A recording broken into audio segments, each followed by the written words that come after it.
শুনছো? বলো দিশানা আম্মু। বলছি তুমি কি সব টাকা ভেঙেই ফেলো না কিছু টাকা সঞ্চয়ও করো? আমি সংসার চালাই, আমি জানি টাকা কি করি। কারণ এখন বর্তমান বাজারে যে অবস্থা দেখতেছো, যে কয় টাকা বেতন পাই এই টাকা দিয়ে তো সংসার চলে না। তারপরে যতটুকু পারি সঞ্চয় করার চেষ্টা করি। তোমাকে একটা ভালো ইনভেস্টমেন্টের বুদ্ধি দেবো। বলো কি বুদ্ধি আছে? চলো আমরা বসুন্ধরা যাই, ওইখান থেকে কিছু জামা জুতা ব্যাগ ট্যাগ কিনে নিয়ে আসি। চলো, এটা ভালো ইনভেস্টমেন্ট হবে। ভালো বুদ্ধি দিছো, পরে কি করবা?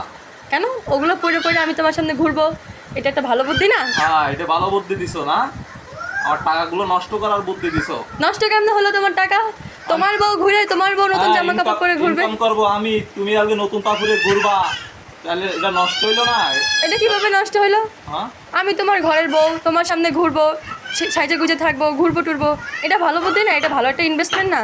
বাইরের লোক তো দেখতেছে না। বাইরের লোক দেখতেছে না, বাইরে গেলে দেখবে কে? আমি দেখবো নাকি বাইরের লোকই দেখবে? ঘরে থাকলে নাকি আমি দেখবো?